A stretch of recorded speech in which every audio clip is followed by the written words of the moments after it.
Salute a tutti! In questo video avrei dovuto affrontare il problema dell'interrogatorio di Lotti dell'11 febbraio 1996, un interrogatorio importantissimo, una vera e propria chiave di volta nell'inchiesta su Compagni di Merende, ma anche una vera e propria chiave di volta nel tentativo di illustrare le ragioni che portano a pensare che Giancarlo Lotti fosse stato il mostro di Firenze. Avrei fatto premettere all'esame di questo interrogatorio delle risposte ai dubbi che sono stati sollevati nel contraddittorio con alcuni spettatori. Ecco, questi dubbi hanno portato a incrementare sempre di più quello che c'era da dire, fino a che alla fine ho deciso di posticipare l'inizio dell'esame di questo interrogatorio di Lotti al prossimo video, e poi un video non basterà nemmeno. Per cui cominciamo a guardare questi elementi che sono emersi nel contraddittorio con alcuni spettatori. Partiamo dal problema del motorino e qui già vi potete immaginare con chi c'è stato questo contraddittorio. C'è stato con Michael Chivers. E allora la domanda è: dopo aver dimostrato che all'epoca, nel 74 soprattutto, ma anche nel 68, esistevano motorini assolutamente in grado di fare il viaggio San Casciano-Borgo San Lorenzo, andata e ritorno senza rabbocchi di benzina e a velocità ragionevole, tanto più il viaggio da San Casciano a Signa, che era circa la metà. Ecco, dopo questa dimostrazione io ho dato per scontato, visto gli elementi in gioco, che si potesse presumere che Giancarlo Lotti avesse avuto un motorino. La dimostrazione non c'era, e qui il discorso è sempre quello, no? Cioè, in tutto questo scenario che io ho disegnato, gli elementi certi non sono moltissimi. Ci sono degli indizi molto importanti, io lo dico sempre, ma lo ridico volentieri. C'è quello della piazzola di Vicchio frequentata da Lotti prima del delitto. Ecco, quello è un indizio secondo me assolutamente vitale, un indizio che è difficilmente contestabile in questo scenario di Lotti mostro. Ci sono altre parti in cui gli indizi non ci sono. Quello che si può fare è raggiungere un certo grado di ragionevolezza. Allora, la prima cosa, la cosa importante, è che non esistano in questo scenario dei punti di impossibilità. Cioè, se c'è un punto di impossibilità, tutto cade, sempre che questo elemento sia vitale per la costruzione intera. Faccio un esempio. Se la lettera famosa della quale si parla tanto, la lettera che dice così: sono molto vicino a voi, non mi prenderete se io non vorrò, il numero finale è ancora lontano, tutte queste robe qua, se questa lettera fosse stata inserita dentro la busta dove c'era il lembo di seno, diciamo che l'ipotesi Lotti riceveva una bella mazzata, perché Lotti non sarebbe certamente stato in grado di scrivere una lettera del genere. Ecco, questa sarebbe stata un'impossibilità, però oggettivamente io di impossibilità per adesso non ne ho sentite nemmeno una, cioè in questo scenario di Lotti mostro, no? Quello che Michael Chivers credo che voglia tentare con questa storia del motorino è l'impossibilità che lui nel 68 avesse avuto il motorino. Però diciamo che il suo tentativo è un tentativo che non porta troppo lontano. Questo discorso del motorino è un discorso molto importante. A livello di possibilità siamo nel 74, dove, siccome Lotti non aveva la macchina, di questo siamo sicuri per le sue dichiarazioni, per insomma, gli elementi che ci sono agli atti, è il fatto che non avesse la macchina deve per forza portare alla disponibilità di un mezzo, non aveva la macchina né la patente, di un motorino, per poter arrivare da San Casciano a Borgo San Lorenzo. Il fatto che non sia possibile dimostrare che Lotti non avesse il motorino è vitale per questo scenario. Per il 68 siamo quasi allo stesso livello, cioè il 68 è importante riguardo il motorino perché Lotti sarebbe potuto andare lì a Signa anche con i mezzi, che ne so, andare lì pomeriggio e poi seguire, insomma, in qualche modo, diciamo, arrivare sul posto, un po' difficile, ma volendo, stiracchiandolo si potrebbe anche fare. Però questa storia del motorino è importante perché perché il tizio che seguiva la Locci, che lei raccontò, disse a Barranca, aveva il motorino. Lei disse, c'è un tizio che mi segue in motorino, e questo rende Lotti, anche se non c'è la dimostrazione che fosse lui, però rende Lotti compatibile con quel personaggio lì, per cui è facile, a questo punto è più facile metterlo sulla scena del crimine, perché poteva essere andato lì, aver seguito quella sera le persone che poi uccisero la coppia, essere andato sulla scena del crimine deserta e aver preso questa pistola che, ricordo, e questo direi che è certo, venne lasciata sulla scena del crimine. Quella pistola qualcuno se la prese. Ora, se Lotti era quel personaggio che con il motorino andava a Signa e che seguiva la Locci, a questo punto diventa una cosa abbastanza facile pensare a lui, no? Ecco, comunque in questo contesto c'è il tentativo di Michael Chivers di confutare il fatto che Giancarlo Lotti in quegli anni avesse avuto un motorino. Lo dice in un intervento sotto il video di Pucci, sotto il video Lotti il testimone parte 5, un amico molto speciale. Sentiamo il suo intervento. Lotti nel 68 non possedeva un motorino, non lo aveva negli anni 70, per la precisione quando Lotti andò a ritirare la carne per conto di Vanni dal veterinario Bicchielli di Calenzano. Non aveva mezzi di nulla.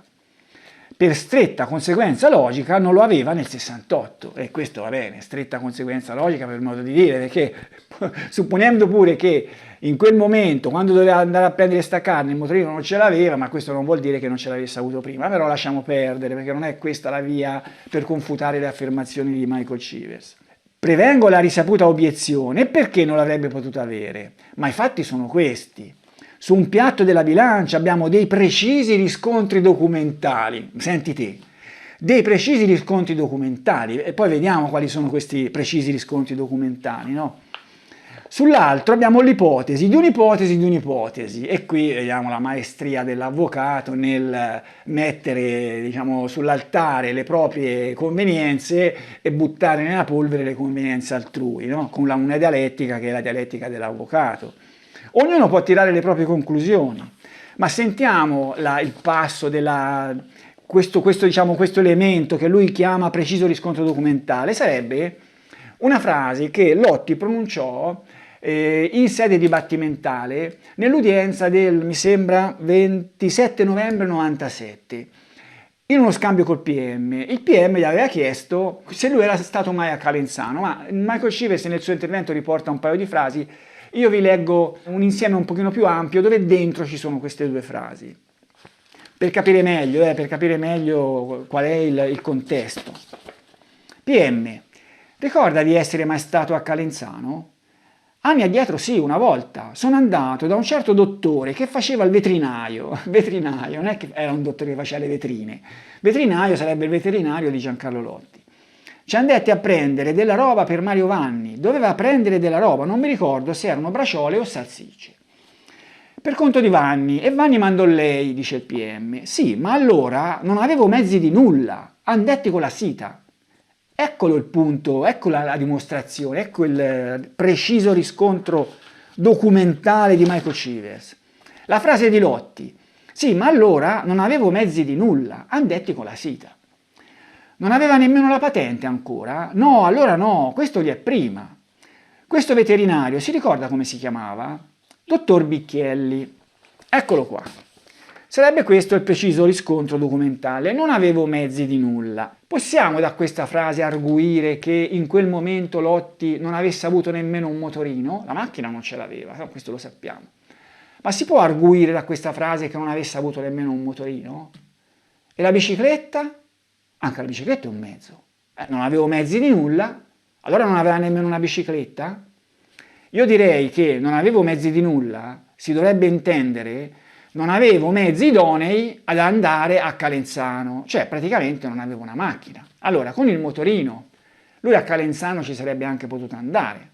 Ora, se esiste un mezzo che da San Casciano porta a Calenzano, oppure arriva a Firenze, poi si cambia, porta a Calenzano, non so se c'è una linea diretta, Lotti avrebbe preso il motorino al posto della sita? Io penso di no. Bisogna vedere anche la stagione. Qui non sappiamo che stagione era.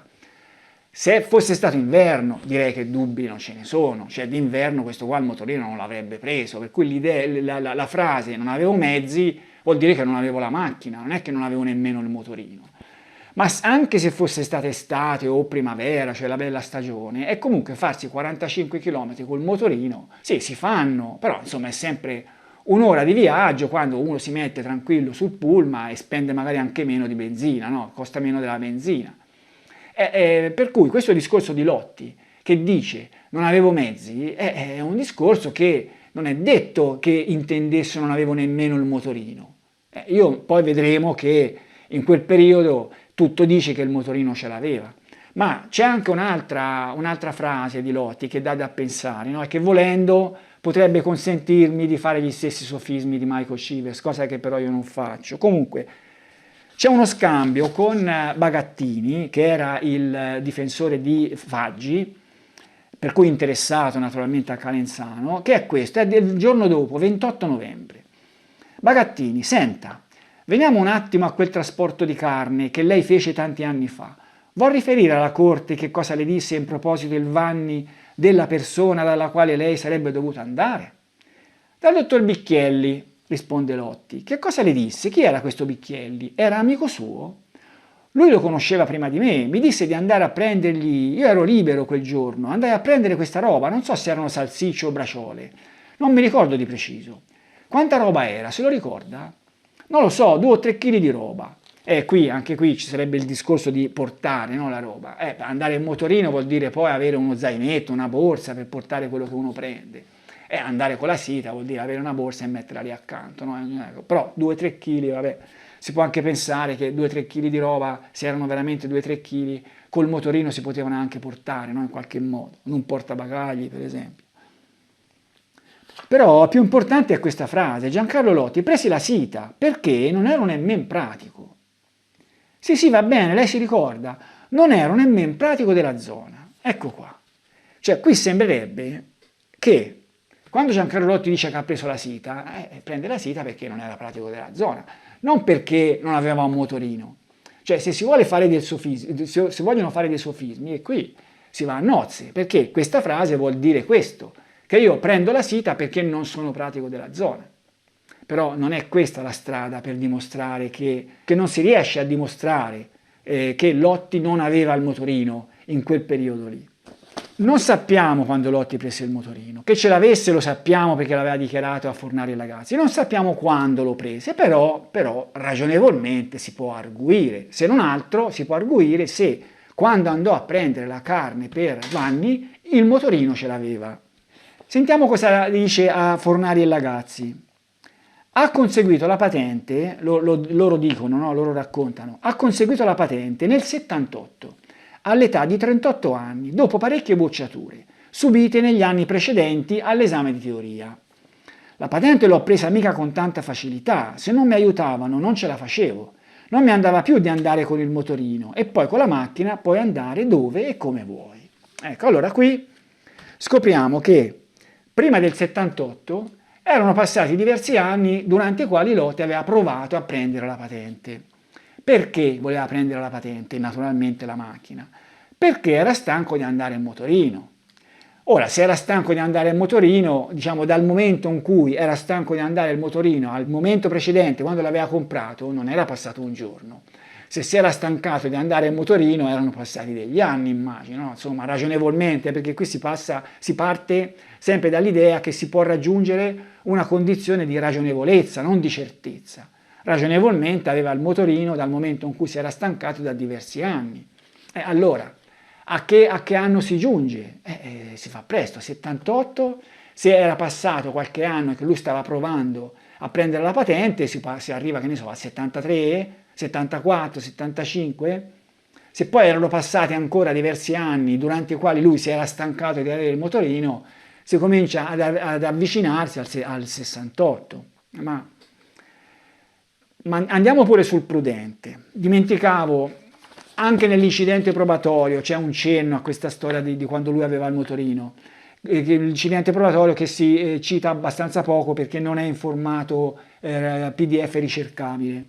Prima della macchina avevo un motorino così, normale, durava fatica a tirare me, sicché non è che forse ero più secco d'ora a quell'epoca lì.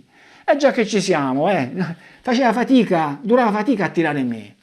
E io mi ricordo che Michael Civi se l'ha fatta lunga anche con questa storia qui. Cioè, prima di tentare la strada del non aveva il motorino, lui ha tentato quella che il motorino era un catorcio. Cioè, se ce l'aveva era un catorcio. Perché? Perché lui non aveva soldi, compagnia bella, ma anche perché aveva detto lui che faceva fatica a tirare lui.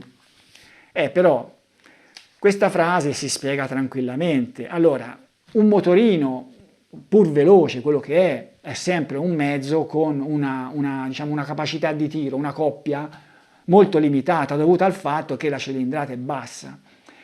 Cioè un motorino non è che all'aumentare del peso sente tanto la diminuzione di velocità, la velocità più o meno rimane quella, cioè la velocità di un mezzo dipende da due cose fondamentalmente, dipende dalla potenza e dalla sezione frontale.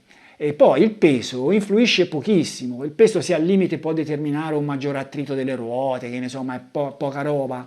Diciamo che se un motorino che fa 70 all'ora con una persona sola, con una persona e mezzo, due, fa 68, ecco, diciamo che è così. Però all'aumentare del peso diminuisce molto sia l'accelerazione, sia la capacità di fare le salite.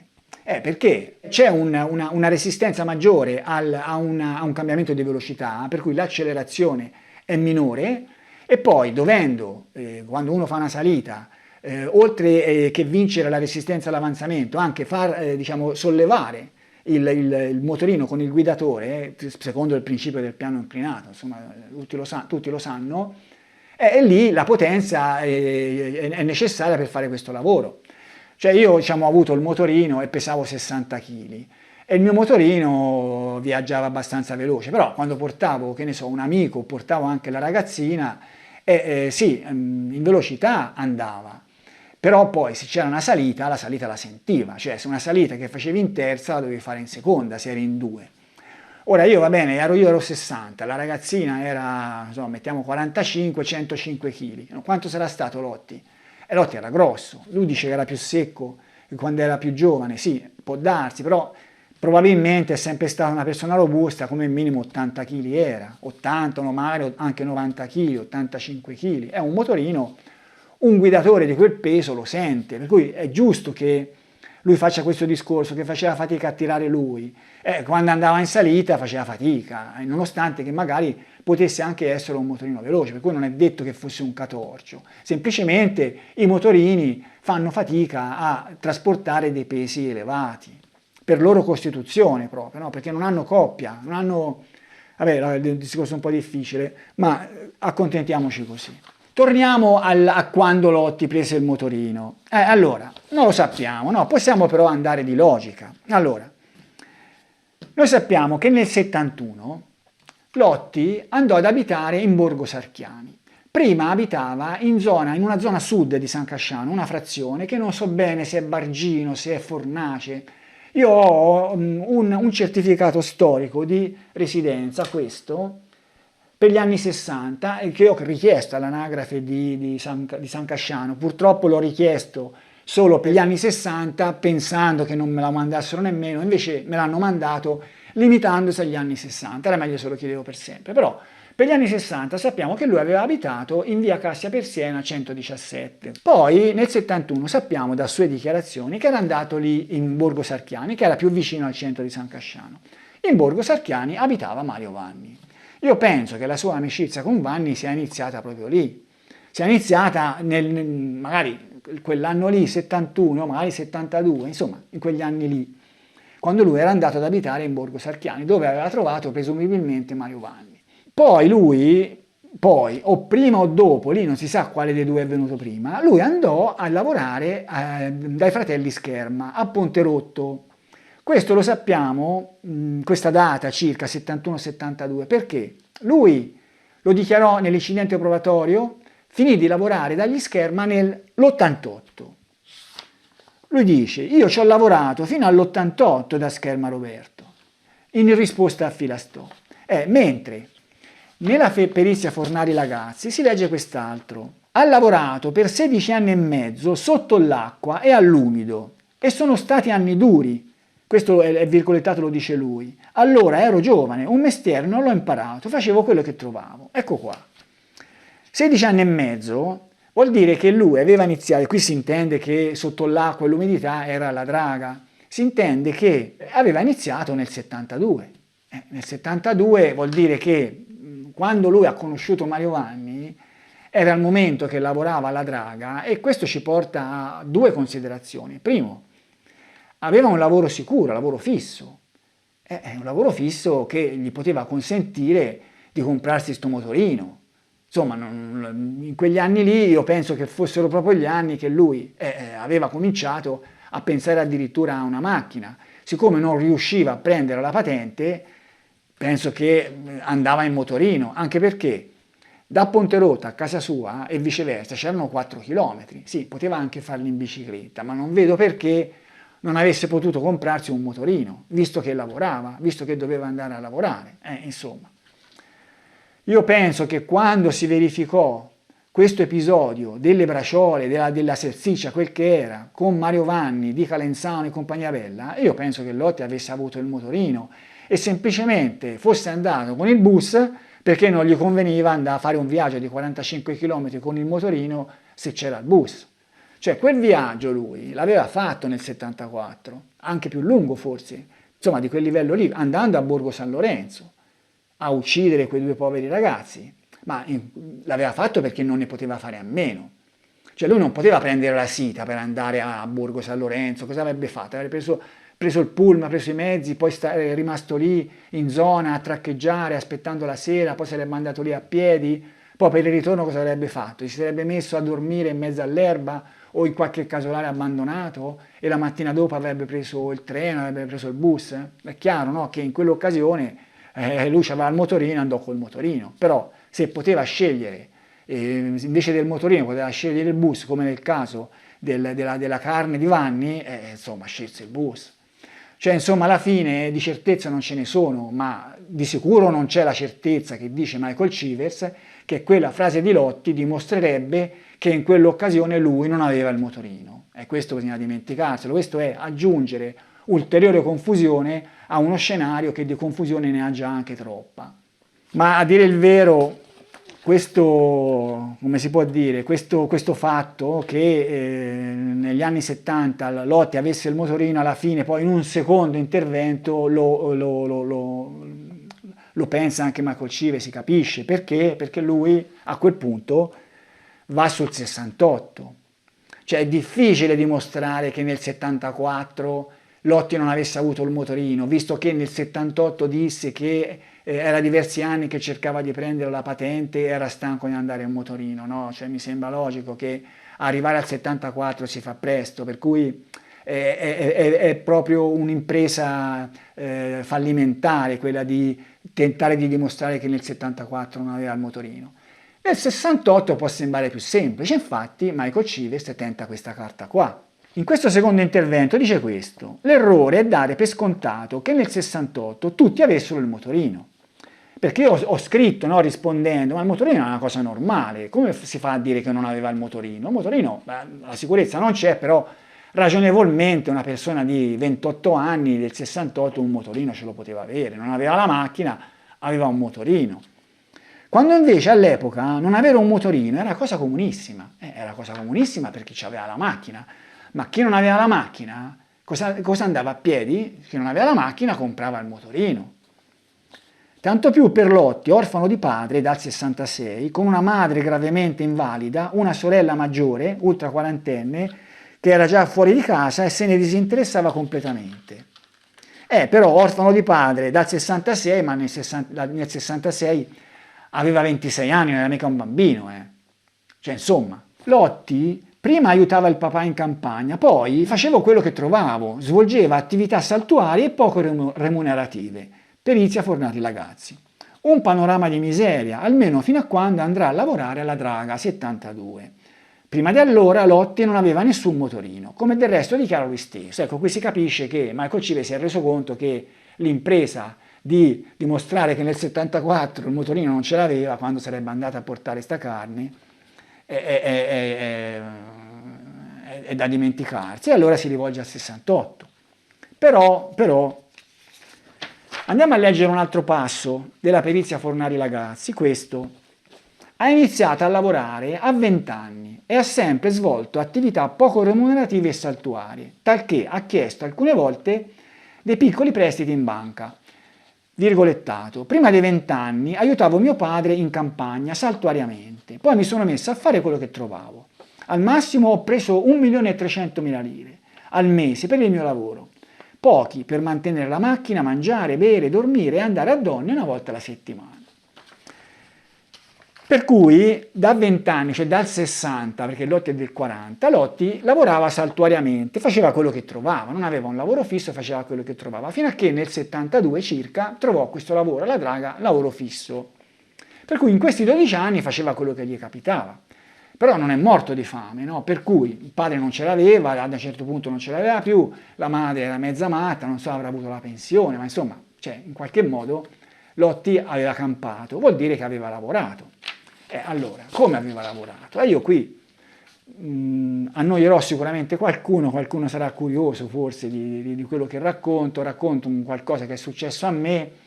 Io ho iniziato, anch'io sono di famiglia povera, molto povera, per cui tra un anno scolastico e l'altro d'estate ho cominciato a lavorare presto. Ho cominciato dopo la seconda media, ho fatto quell'estate lì, lavorando non troppo, andavo a dare i manifestini di un chiromante che esercitava vicino a casa mia, andavamo più che altro il sabato e la domenica lungo la spiaggia a dare questi manifestini. Eravamo io e un mio amichetto della mia stessa età circa. Questi manifestini lui ci pagava a seconda di quanti ne davamo via, ogni tanto li fischiavamo sotto la sabbia e così via. No? E quell'anno andò così. L'anno dopo mi impegnai un pochino di più, avevo già 14 anni e decisi di lavorare tutta l'estate, tutta la settimana, anche il sabato e la domenica, tutti i giorni anche il sabato e la domenica. Perché? Perché c'era un lavoro che lì ce n'erano tanti di lavori, io abitavo a Follonica, un posto di mare, si poteva fare il cameriere, si poteva lavorare nei bagni, qualcosa si trovava da fare, però c'era un lavoro che era più remunerativo degli altri, era portare i bastoni ai giocatori di golf, il caddy. Solo che il golf era a Puntala e Puntala distava 17 km da Follonica, che poi andare al golf ce n'erano un altro paio, per cui erano 19 km. E io un motorino non ce l'avevo, come ho detto, la mia famiglia era povera. Per cui quell'anno lì, e non ero solo io a non avere il motorino, c'era anche questo mio amichetto che aveva un anno meno di me, e poi un altro ragazzo che ne aveva 17, che era uno ripetente che era venuto a scuola con me. Bene, insomma, noi tre andavamo a Puntala con l'autostop. Tutti i giorni andavamo lì sulla litoranea, generalmente ci caricavano sempre, ma insomma diverse volte ci è capitato che non ci hanno caricato, è diventato troppo tardi, siamo tornati indietro. Una volta è capitato addirittura che nel ritorno siamo scesi, abbiamo finito tardi, c'era la gara, abbiamo finito tardi, siamo arrivati nel punto buono per fare l'autostop a Puntala, che era già buio, e non ci hanno caricato, per cui ce la siamo fatta a piedi fino quasi a casa.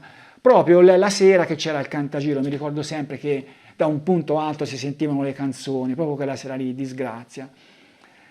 Questo per dire che, insomma, avevamo trovato questo lavoro lontano da casa e avevamo bisogno di un motorino. E infatti l'anno dopo io mi sono preso il motorino, se l'è preso anche questo mio amichetto, l'altro, quello un pochino più grande, si è messo a fare l'idraulico, ha smesso di andare a scuola. Ci siamo fatti tutti e due il motorino, perché era indispensabile, non si poteva fare questa storia dell'autostop. Ecco, ora, se Giancarlo Lotti dai 20 anni ha trovato solo questi lavori saltuari, è che li ha trovati tutti sotto casa. Cioè, io penso che uno che gli capita un lavoro saltuario, un lavoro così che gli può capitare a 10 km, 15 km da casa, cosa fa? Non c'ha un motorino? Gli dice no, non posso perché non c'ho il motorino, vengo, se me lo dai sotto casa vengo, se no non vengo. Cioè è evidente, no, che fin da quando lui ha cominciato a fare questi lavori saltuari, magari i primi saranno stati anche vicino casa, ma in 12 anni gli sarà capitato di fare qualche lavoro lontano. Per cui un motorino ce l'avrà avuto, sarà stato un motorino utilitario, non lo so, però un motorino ce l'avrà avuto. Insomma, ritornando al discorso che facevo prima, certezze non se ne possono dare, non le posso dare io che Lotti avesse il motorino, non le può dare Michael Chivers che non ce l'avesse, però la ragionevolezza, se è da una parte, è dalla mia parte, cioè è ragionevole pensare quando Lotti, e Lotti stesso lo disse, che non avendo avuto la macchina aveva come minimo un motorino, cioè non si può dire che non ce l'avesse, non è che quel motorino era, che ne so, un aereo, allora si dice no, non ce l'aveva, o che ne so, un qualsiasi mezzo di impegnativo, un motorino. Ma cosa dice? Come fa Michael Chivers a dire no, non ce l'aveva? E lui fa anche quest'altro discorso. L'errore è dare per scontato che nel 68 tutti avessero il motorino, quando invece all'epoca non avere un motorino era cosa comunissima. Questo dice Michael Chivers, ma non è vero. Non è vero perché i motorini negli anni 60 la produzione e vendita dei motorini subì un'accelerazione grandissima. Qui vediamo delle statistiche di produzione. Non ho trovato statistiche di vendita. Io penso che le statistiche di vendita siano difficili per gli anni 60-70 perché a quel tempo i motorini non erano immatricolati. C'era un librettino che non era nominativo, non c'era il nome del proprietario. Se uno lasciava il librettino dentro il motorino e il motorino se lo fregavano, addio motorino. Per cui le statistiche di vendita non si trovano quelle di produzione. Ecco, qui vediamo in questa scaletta che negli anni 60 ci fu un vero e proprio boom, cioè nel 67 i motorini prodotti in Italia erano 425.000. Molti più di oggi. Oggi qui c'è il 2020, l'ultimo anno, sono 56.000. I 56.000 vuol dire che siamo a un settimo, un sesto, quant'è? Una roba così. Poi ancora aumentarono, 68, 540.000, 580, poi si arrivò nell'80 che fu l'anno di massima produzione a oltre 1 milione di motorini prodotti. Però insomma in quegli anni i motorini erano comunissimi, cioè i motorini erano comuni tra i ragazzi giovani, il minimo di soldi ce li doveva avere perché sennò a 14 anni non è che si comprava il motorino se la famiglia era povera, no? Però si può dire che la persona che non aveva la macchina, o che non l'aveva perché non aveva i soldi per comprarla, o che non l'aveva perché non poteva prendere la patente, perché erano incapaci di prendere la patente, il motorino che si poteva prendere senza patente, senza targa, lo comprava. Una Vespina, una cosa così, cioè era comunissimo averli, no? Cioè quello che dice Michael Chivers non è vero. Che i motorini non era comunissimo non avere il motorino, non è vero, era comunissimo averlo. In classe mia, generalmente il livello, diciamo così, economico era più elevato del mio, il motorino ce l'avevamo tutti. Io non ce l'avevo il primo anno, ce l'ho avuto il secondo, e il secondo anno mi ricordo si andava tutti in giro col motorino, si faceva queste spedizioni con i motorini, le ragazze ci avevano lo ciao. Ma io direi che questa questione del motorino chiudiamola qui, cioè a me sembra che Michael Chivers, io non so se ha delle esigenze sue che lo portano a essere così agguerrito contro queste ipotesi Lotti, invece di andare a confutare le varie scemenze che ci sono in giro, se l'è presa con queste ipotesi Lotti. No? Cioè io mi sto domandando se queste ipotesi Lotti gli tolga di tasca qualcosa. A questo punto mi domando una cosa del genere. Io non so chi sia sto Michael Chivers, ma insomma, però non voglio nemmeno interessarmi. Questa storia del motorino chiudiamola qui. Cioè dire che nel 68 è sicuro che Giancarlotti non avesse il motorino è dire una falsità. Io non posso dimostrare che ce l'avesse, però ragionevolmente posso dire che ce l'aveva, e se ce l'aveva vuol dire che quel personaggio che la Rocci aveva detto a Barranca la seguiva in motorino poteva essere lui. Mettiamola così, chiudiamola qua. Continuiamo con l'esame degli elementi che sono emersi così nel contraddittorio e andiamo a domandarsi che cosa sapevano i fratelli di Fernando Pucci di quello che lui aveva fatto. E qui c'è l'intervento di Aniello Esposito, che dice questo. Cioè l'argomento, attenzione, può sembrare un argomento così ininfluente, no? Quello che sapevano, chi se ne frega, non è vero. Non è vero perché i fratelli di Pucci, in questo tentativo che io sto facendo di dimostrazione che lo scenario Lotti è uno scenario che ha i suoi bei punti forti, i fratelli di Pucci sono importanti, perché sono loro che rendono le dichiarazioni di Pucci non veritiere, perché dire che veritiere no, adesso lo vediamo, però le rendono degli elementi difficilmente contestabili nell'ambito di un coinvolgimento suo e di Lotti in questa vicenda. Comunque sentiamo cosa dice Aniello Esposito. Signor Segnini, una cosa che mi ha colpito è che dalla testimonianza di Valdemaro, fratello di Fernando, non si evidenzia nessuna perplessità riguardo le confidenze che Fernando Pucci faceva a tavola. Valdemaro non le ha sminuite, anzi, lui chiedeva al fratello per sapere qualcosa e prendeva per buona la risposta, cioè i fratelli consideravano Fernando Pucci un testimone attendibile. E questo è vero fino a un certo punto però, cioè quello che noi sappiamo di sicuro è che i fratelli di Pucci raccontarono che a loro Pucci aveva detto le stesse cose che aveva detto alla polizia e ai magistrati. Noi sappiamo questo, ma è vero? È vero che a loro aveva detto le stesse cose? Allora io direi che si può ragionevolmente escludere che Pucci avesse raccontato quelle cose dette alla polizia dal nulla.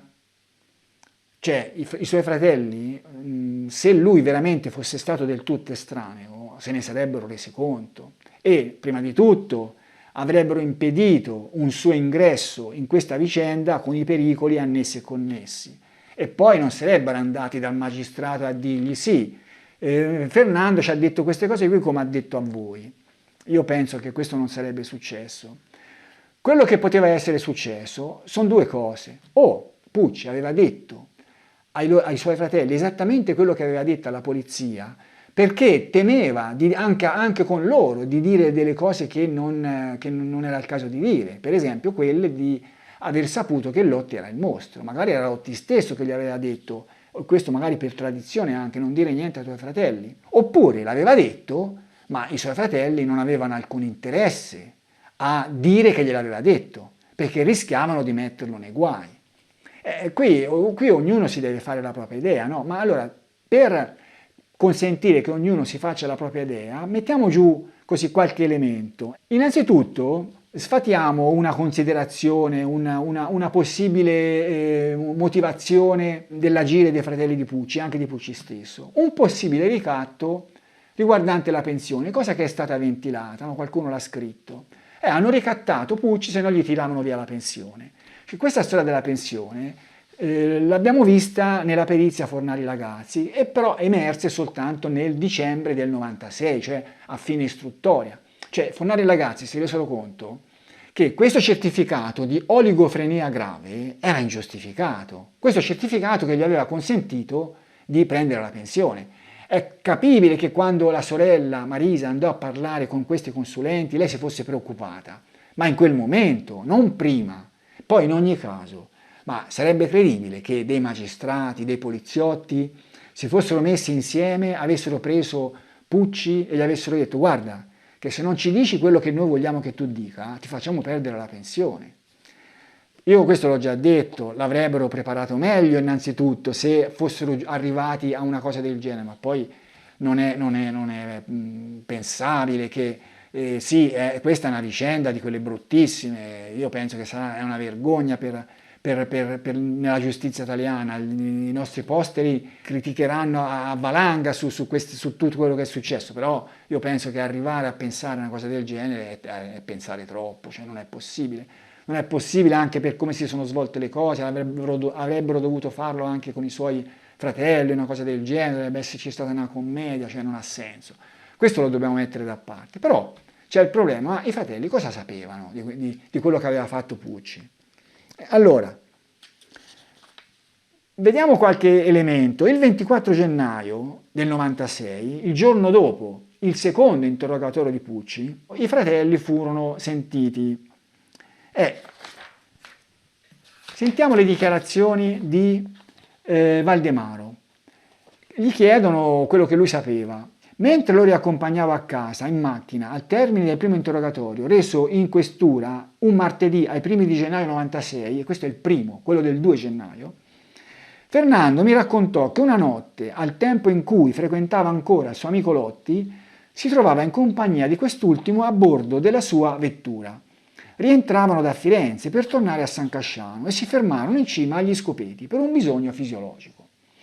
Nella circostanza sentirono delle voci che dicevano così: andate via, altrimenti vi s'ammazza. Risaliti precipitosamente sul lato del Lotti per scappare, quest'ultimo, durante il tragitto, disse che uno dei due gli sembrava di averlo riconosciuto, ma non ne rivelò il nome a Fernando. Fernando voleva andare da carabinieri a raccontare il fatto, ma il Lotti non ne volle sapere. Domanda: Fernando le aveva mai raccontato prima questo episodio? No, ne sono sicuro. D'altra parte non ne sono neanche sorpreso, perché è molto riservato, anche su questioni personali, quali eventuali frequentazioni femminili. E queste dichiarazioni sono assolutamente in linea con quelle del 2 gennaio di Pucci, cioè quelle del primo interrogatorio. Ma il giorno prima, questo qui siamo al 24, il 23, Pucci era stato interrogato di nuovo. Evidentemente i suoi fratelli non avevano fatto in tempo ad adeguarsi alle nuove dichiarazioni, che erano aver visto Vanni con un coltello, aver sentito sparare, e Lotti che aveva riconosciuto Pacciani e gliel'aveva detto che quello era Pacciani, il secondo personaggio. Evidentemente non si erano ancora fasati su questo, no? Ognuno poi tiri le sue conclusioni. Qui abbiamo il verbale di Marisa che su questo argomento dice questo: ieri sera, quando è rientrato al termine di un ulteriore interrogatorio in procura della Repubblica, io gli ho chiesto come era andata e lui ha risposto molto tranquillo e sereno: le stesse cose dell'altra volta, sono stati gentilissimi e se per caso devo tornare ritorno senza problemi. Per cui sembrerebbe che quando Pucci tornò a casa da questo secondo interrogatorio, dove aveva detto di più e non disse di più ai suoi fratelli, no, la cosa puzza un pochino, anche perché Valdemaro in dibattimento, abbiamo visto nel video di Pucci, disse cose un po' diverse, disse che già fin dal 2, da quella sera del primo interrogatorio, il fratello gli aveva parlato di Pacciani e gli aveva parlato di spari. Questo lo disse in dibattimento, l'abbiamo visto, no? In breve. Quando lo ripresi in macchina gli dissi: ma che t'ha fatto? Che c'è qualcosa di male?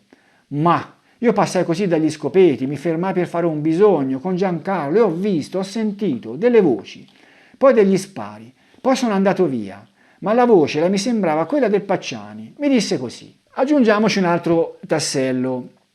Quando Fernando Pucci sarebbe stato reinterrogato per la quinta volta, a dire il vero, ci fu un interrogatorio, un quarto interrogatorio stranissimo, il 18 aprile fu interrogato in un interrogatorio molto lungo dove disse tante cose. E il giorno dopo, evidentemente preoccupato, Valdemaro andò in procura a chiedere se il fratello aveva bisogno di un avvocato. Io non ho il verbale di quell'incontro, forse non è nemmeno stato stilato perché non è un interrogatorio, però c'è un resoconto di Giuttari nel suo libro Il mostro, leggiamolo. Il giorno dopo, un fratello di Fernando, più giovane di qualche anno, Valdemaro, si reca dal pubblico ministero. Ho chiesto di parlare con lei anche per sapere qual è la posizione di mio fratello e se ha necessità che gli nomini un avvocato. È chiaro che i familiari, venuti a conoscenza di quello che Fernando sapeva sui delitti, hanno capito che rischia di essere indagato anche lui. Il pubblico ministero lo rassicura. Suo fratello è una persona informata dei fatti, è un semplice testimone, insomma, no, cioè lei non si deve preoccupare, non ha bisogno di un avvocato, non glielo dia all'avvocato, è meglio di no. È semplicemente una persona informata dei fatti. Questo mi rende tranquillo, signor procuratore. Avrei piacere però che se mio fratello sa o ha fatto qualcosa di più che ancora non ha detto, lo dicesse sia alle autorità sia a me, perché è inutile dire le cose a pezzi. E questa è un po' una commedia delle parti, no?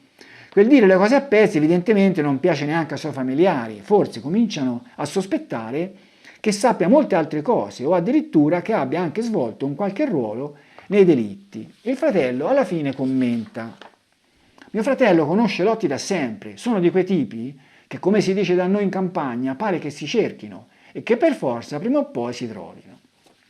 E insomma questo è il quadro, no? Ora, cosa sapevano i fratelli di Pucci di quello che lui aveva fatto? Qui ognuno si deve fare le proprie idee sulla base degli elementi. Io personalmente le mie idee me le sono fatte, le dico anche, perché non è che... Io penso che Pucci, quando si rese conto di chi era veramente Lotti, e io credo che se ne fosse reso conto appieno soltanto dopo il delitto degli Scopeti, dopo che fu portato a vedere i cadaveri quella sera che parcheggiavano la macchina lì, la Ghiribelli la vide, io credo, questa è la mia ipotesi. Da quel momento Pucci si rese conto che Lotti era il mostro di Firenze e io penso che però ai suoi familiari non disse niente.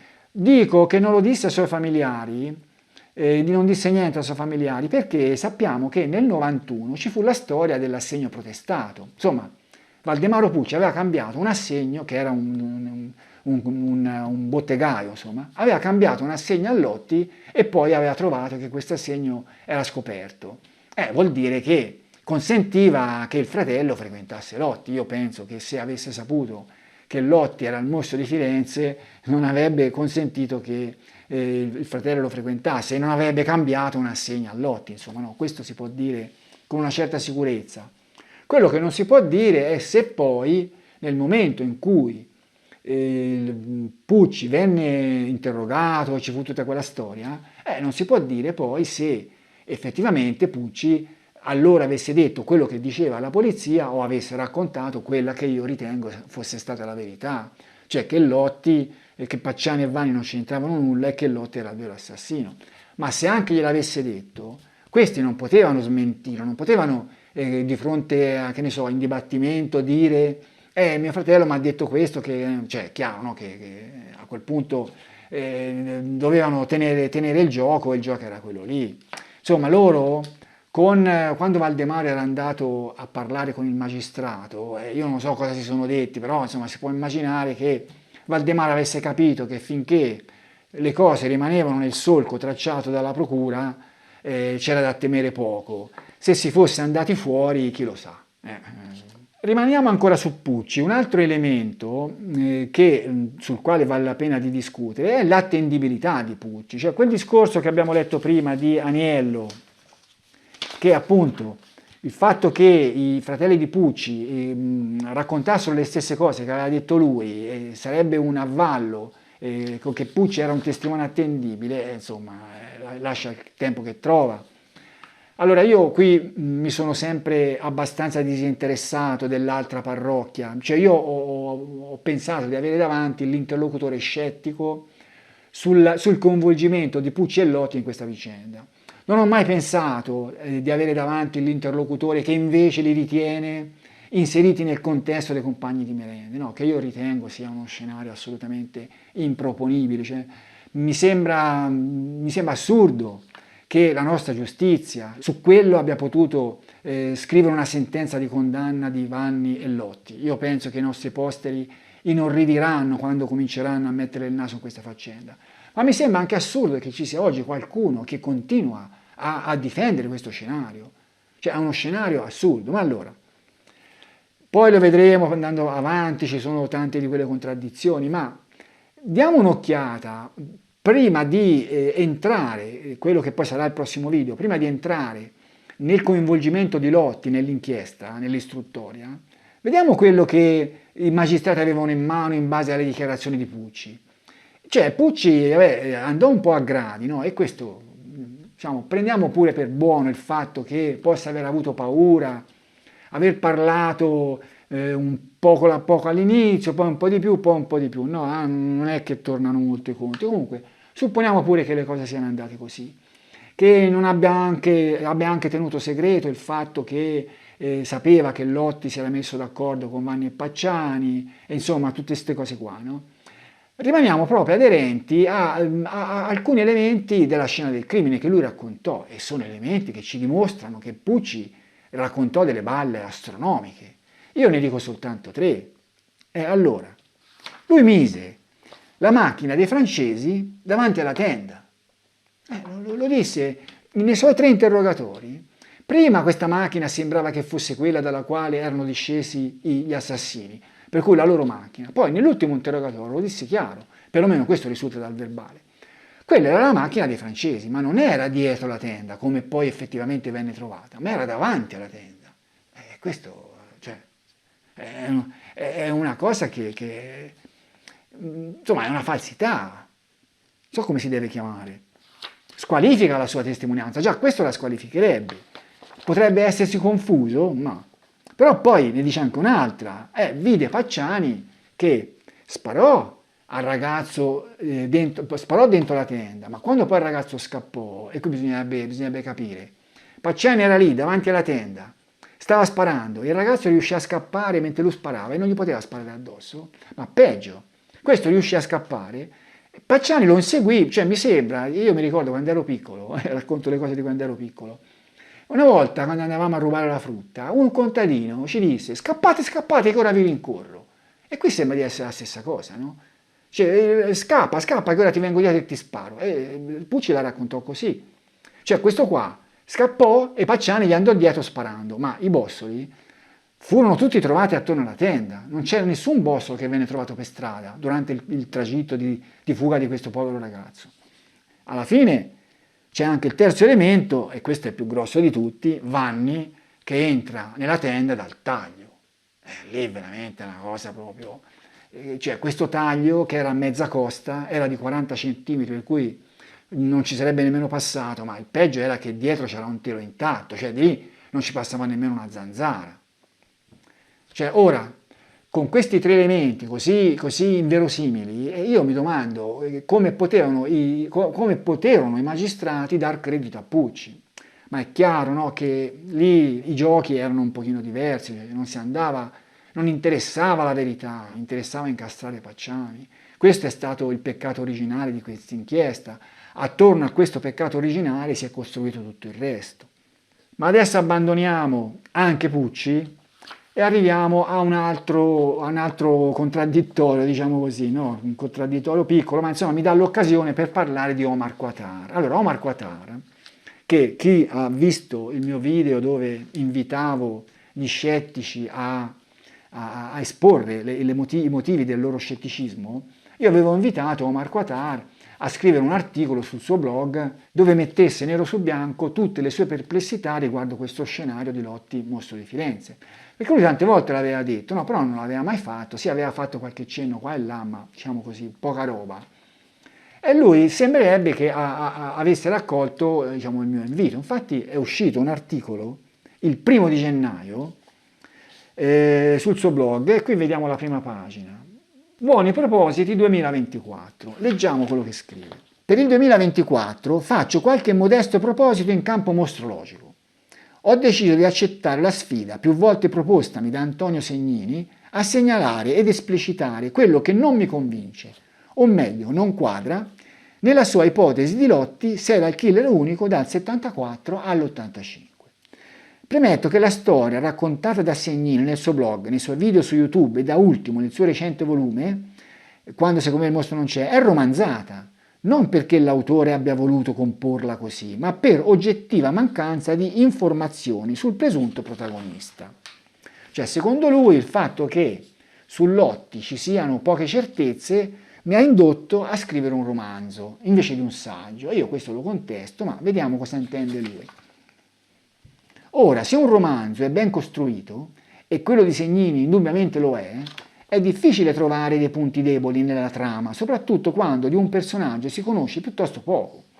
Faccio due esempi, lui fa due esempi, qui io ne riporto solo uno, relativi alle opere del grande romanziere francese Alexandre Dumas. I Tre Moschettieri è un romanzo di fantasia inserito in un'ambientazione storica. I personaggi, Anna d'Austria, il duca di Buckingham e anche D'Artagnan, sono persone realmente vissute. Gli avvenimenti hanno maggiore o minore riscontro nei libri di storia, l'assedio di La Rochelle, lo scandalo dei diamanti. Intorno a questo nucleo di realtà Dumas intesse una meravigliosa storia d'avventura e amore. Per quanto non è storico, subentra la suspension of disbelief. Scusate la mia pronuncia pessima inglese, ma io con le lingue proprio sono assolutamente negato. Del lettore, cioè vuol dire la sospensione dell'incredulità, no? Cioè uno dice va bene, io non ci credo, però per il momento faccio finta di crederci, poi quando sono arrivato a un fondo tiro le conclusioni. aiutata dalla maestria dell'autore.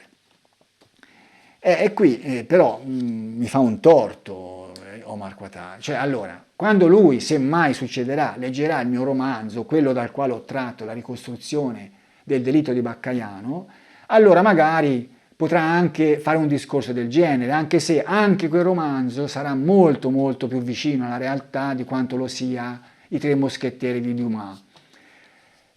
È chiaro, no? Io mi sono immaginato i dialoghi, mi sono immaginato i pensieri, che cosa potevo fare, no? Però sono stato aderente agli elementi noti di tutto quello che sappiamo, poi ho riempito le parti che non sono note con diciamo, delle mie supposizioni, questo è vero.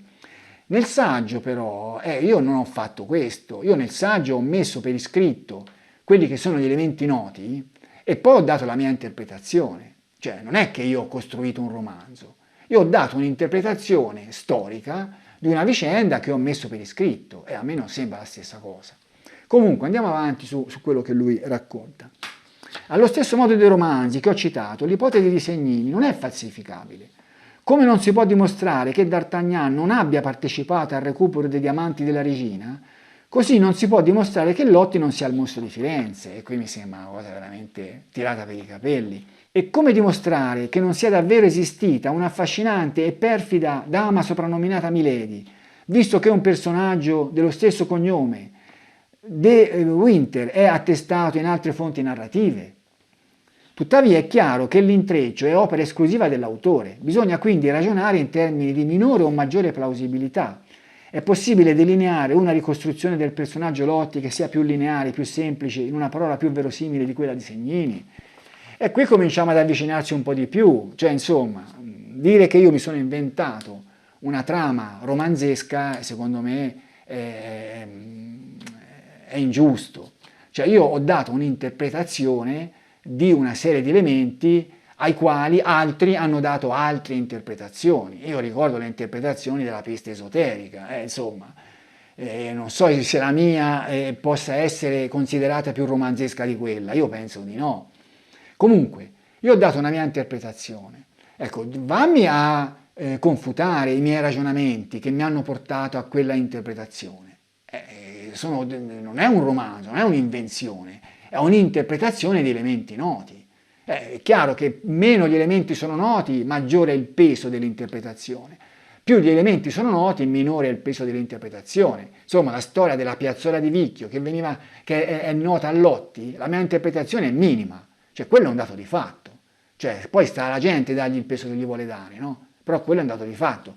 L'aver raccolto la pistola sulla scena del crimine di Signa è una mia interpretazione, però di elementi noti.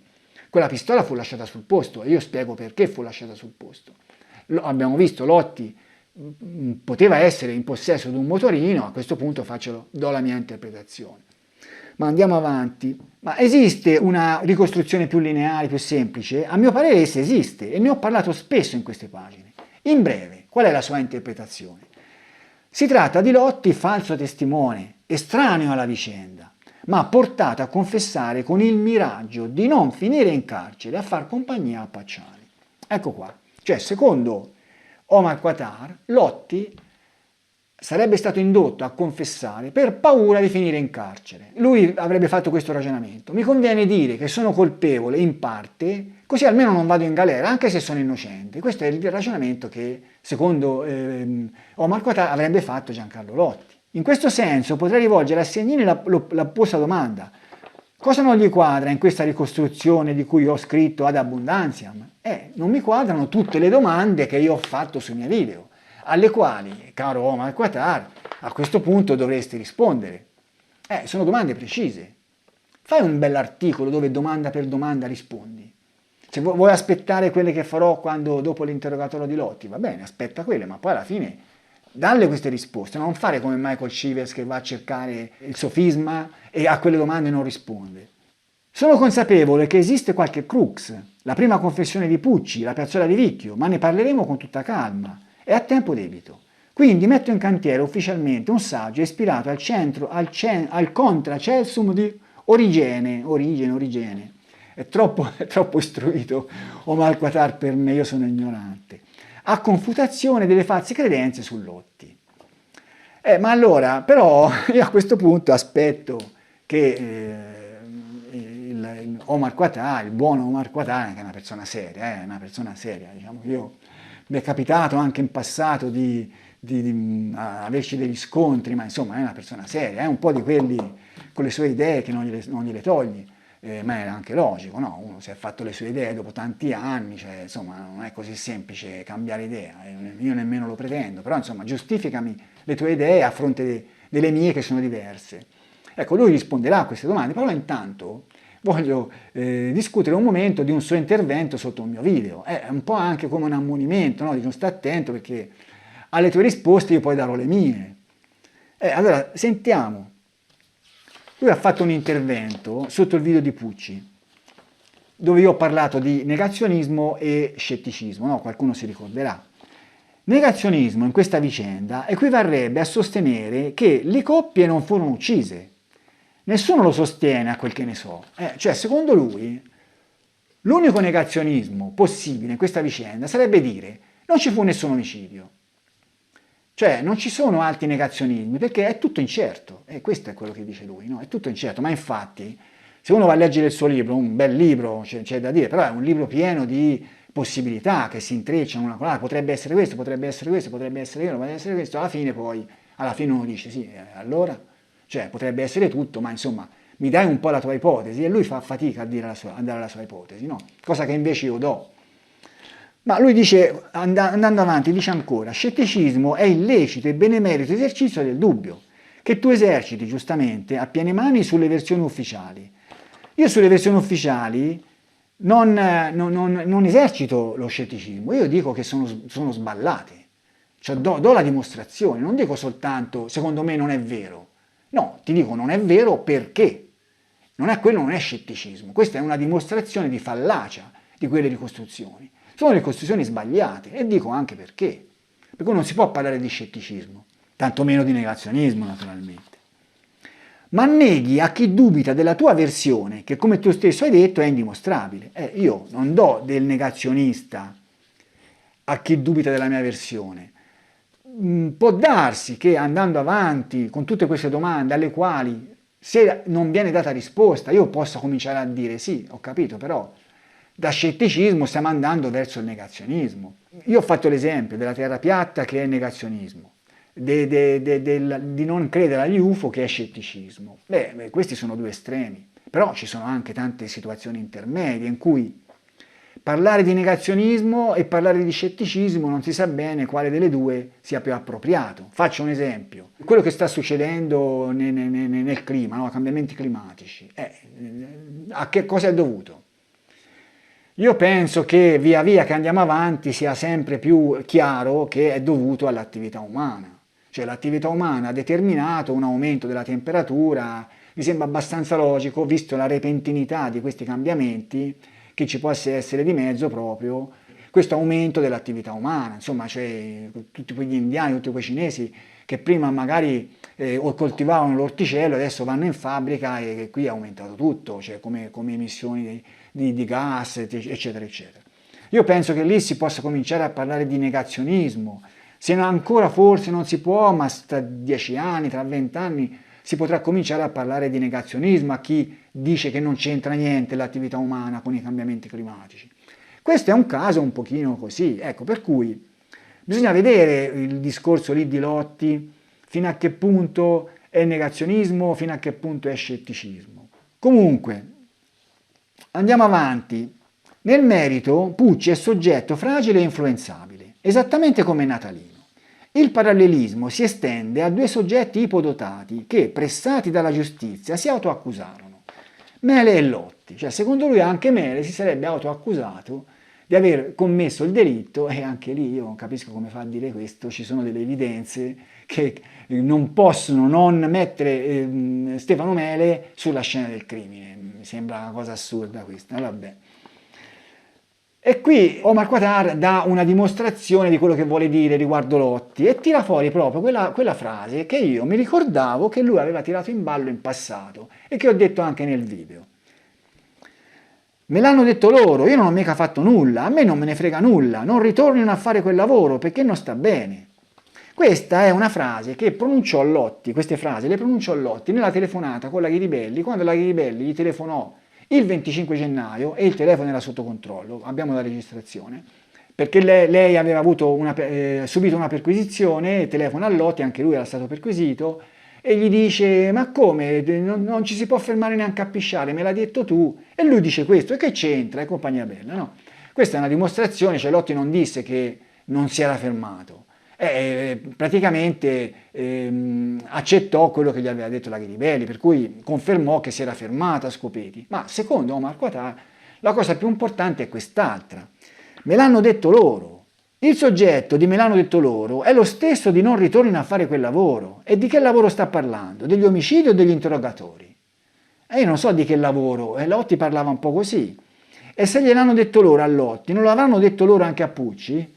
Cioè, insomma, lui dice: sono stati gli inquirenti che hanno convinto Lotti ad autoaccusarsi, come hanno convinto Pucci, questo dice lui.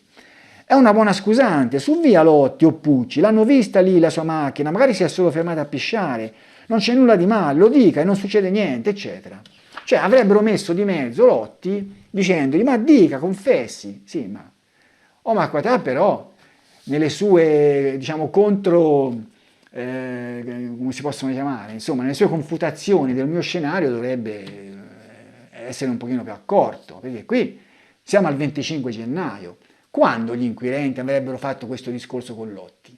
E io ricordo che Lotti era stato interrogato il 15 di dicembre da Giuttari. Giuttari in quel momento, lo dimostra il verbale, non sospettava di Lotti, non gli chiese nemmeno della macchina rossa. Fu Lotti che poi, telefonando alla Ghiribelli, telefonando alla Nicoletti, cominciò a capire che si cominciava a essere sulle sue tracce. Perché? Perché la Ghiribelli aveva visto la sua macchina e compagnia bella, no? Però gli inquirenti da quel momento non è che ebbero dei contatti con Lotti. I contatti ce li ebbero all'11 di febbraio, quando Lotti fu interrogato da Vigna e Canessa e altre persone e fu messo di fronte a quello che in tutto questo arco di tempo gli inquirenti avevano capito. Ma in mezzo non c'è stato nessun contatto tra di loro. Per cui quando gliel'avrebbero detto, me l'hanno detto loro, cosa gli avrebbero detto? Quando gli avrebbero fatto questo discorso: Lotti, le conviene confessare?